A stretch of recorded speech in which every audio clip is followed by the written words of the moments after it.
I choose a lazy person to do a hard job because a lazy person will find an easy way to do it. This quote, often attributed to Bill Gates, reveals a profound truth about success that most people miss.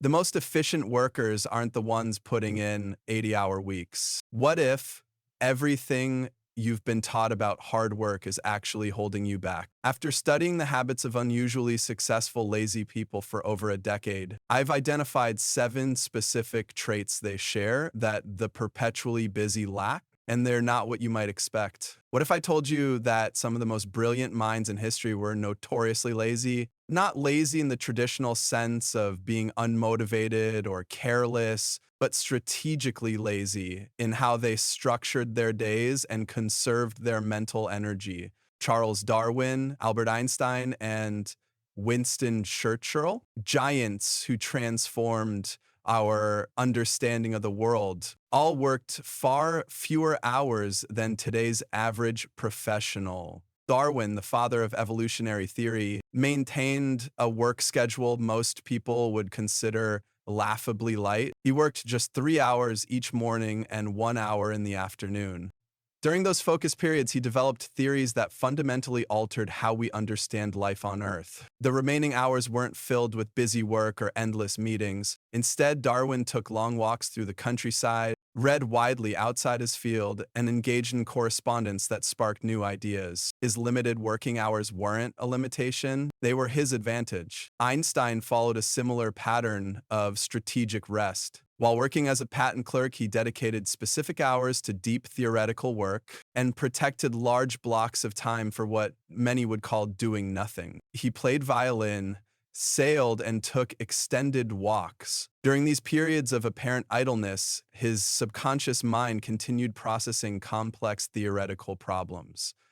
His theory of relativity didn't emerge from exhausting 12-hour workdays, but from this rhythm of intense focus followed by extensive relaxation. Churchill, who guided Britain through its darkest hours, insisted on a daily afternoon nap regardless of the war's urgency. He worked from bed until 11 a.m. He took a lengthy lunch, napped for at least an hour, then worked until dinner. After dinner, he often worked late, but with that crucial midday recovery period. This unconventional schedule allowed him to make critical decisions with a refreshed mind, while others around him deteriorated from exhaustion. These patterns stand in stark contrast to today's hustle culture that celebrates exhaustion as a badge of honor. We've been conditioned to believe that success is directly proportional to hours worked, that pushing through fatigue demonstrates commitment rather than poor strategy. The modern professional who brags about working 80-hour weeks isn't displaying admirable dedication. They're demonstrating a fundamental misunderstanding of how the brain produces valuable work.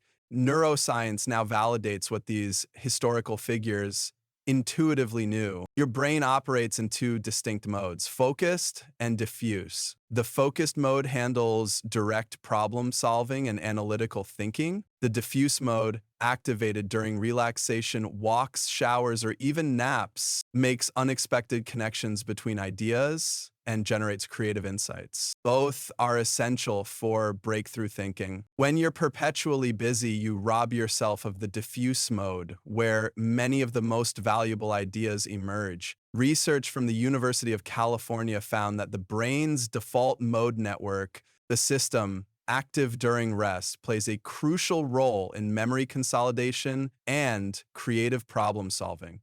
A 2019 study published in Current Biology demonstrated that even brief periods of wakeful rest after learning new information significantly improved retention compared to continuous activity. Your brain literally needs downtime to process and integrate complex information. You might wonder if these historical examples translate to today's fast-paced world. They do, perhaps more than ever. Microsoft Japan experimented with a 4-day work week and saw productivity jump by 40%. Companies like Basecamp operate on 32-hour work weeks year-round and consistently outperform competitors.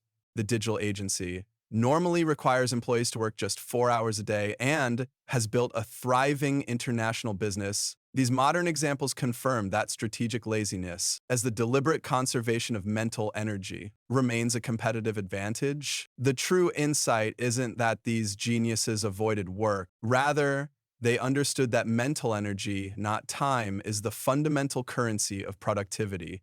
They recognized the diminishing returns of extended focus and the hidden value of strategic rest. While their peers exhausted themselves with long hours, these figures preserved their cognitive resources for the problems that mattered most. This pattern of strategic laziness isn't limited to historical geniuses. It's a reproducible trait that drives innovation across the most valuable work happens at the boundaries of knowledge, acquiring mental freshness and novel connections. Those boundaries are rarely breached by the perpetually busy mind. They're accessed by those who create space for insight. The question isn't whether you're willing to work hard. It's whether you're willing to rest strategically. Your creativity, problem-solving ability, and most valuable contributions emerge not from pushing through exhaustion, but from respecting the brain's need for recovery. The most successful people aren't those who work the most hours. They're those who structure their limited working hours for maximum impact, then fearlessly embrace periods of restoration that others mistake for laziness. Have you noticed how the most efficient innovations often come from people trying to avoid unnecessary work? This is no coincidence. Throughout history, the desire to eliminate tedious effort has sparked transformative inventions and approaches that changed how we live and work. This concept of productive laziness stands as a powerful catalyst behind innovation and efficiency gains across industries. When someone encounters a repetitive, time-consuming task, two responses emerge: accept it as necessary hard work, or question why the task requires so much effort in the first place. The productively lazy person consistently chooses the second path, seeking ways to eliminate or streamline the work entirely. This mindset directly contradicts conventional wisdom that more effort automatically produces better results. I observed this principle firsthand when consulting with two competing software development teams. The first team prided themselves on working 70-hour weeks, constantly adding features and fixing issues. The second team, led by someone who openly admitted wanting to work as little as possible, built automated testing systems, streamlined their approval processes, and created reusable code libraries. Within 6 months, the lazy team shipped more reliable products in half the time with fewer errors. Their desire to minimize effort paradoxically maximized their output. This pattern repeats across successful organizations and individuals. The productively lazy excel at brutal prioritization. They instinctively apply the Pareto principle, recognizing that roughly 20% of efforts produce 80% of valuable outcomes, while others diffuse their energy across dozens of tasks. The strategically lazy person eliminates low-value activities to concentrate exclusively on high-impact work. They don't do more with less, they do less and accomplish more. Consider how the avoidance of tedious work has sparked technological breakthroughs. Programmers, often described as professionally lazy, build tools that automate repetitive tasks. The first washing machine wasn't invented by someone who loved hand-washing clothes for hours. The spreadsheet wasn't created by an accountant who enjoyed manual calculations. These innovations emerged from people who thought there must be an easier way. The research supports this counterintuitive approach. A 2009 Stanford study demonstrated that multitasking and constant busyness significantly reduce cognitive performance and creative thinking. Participants who attempted to handle multiple inputs simultaneously showed diminished attention, poorer memory and coding, and increased time switching between tasks. The productively lazy person avoids this trap by focusing on fewer, more important tasks and eliminating distractions others accept as normal. This selective focus creates another advantage: the ability to identify problems others miss. When you're caught in constant busy work, you lack the mental space to question existing systems and spot improvement opportunities. The strategically lazy entrepreneur, by contrast, constantly asks, Why does this process exist? And how can this be simpler? This questioning reveals market gaps and inefficiencies that become business opportunities. Look at the genesis of successful companies built on making things easier. Slack emerged because its founders wanted more efficient communication than email. Dropbox started because its creator was tired of carrying USB drives. DoorDash began because students wanted food delivered from restaurants that didn't offer delivery.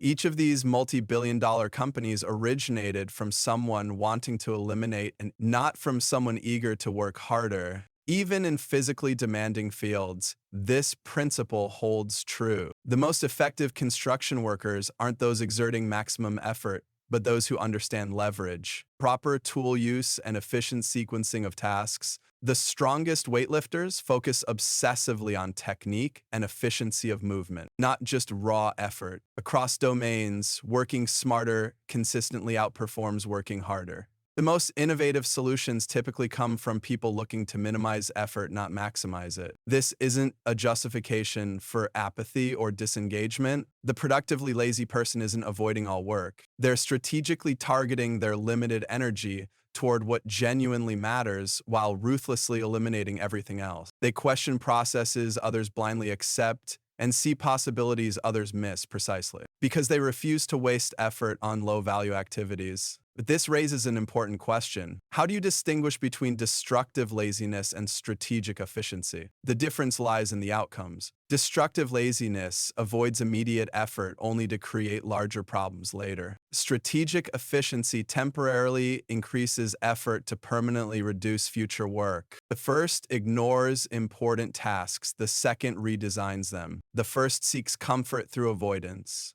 The second seeks improvement through elimination. The key distinction isn't whether you want to minimize effort, it's whether that desire leads to innovation or neglect. The true advantage of strategic laziness isn't avoiding work. It's developing the clarity to recognize which efforts actually move you forward and which are merely motion disguised as progress. I've watched countless professionals exhaust themselves on tasks that yield minimal results, while ignoring the few actions that would transform their effectiveness.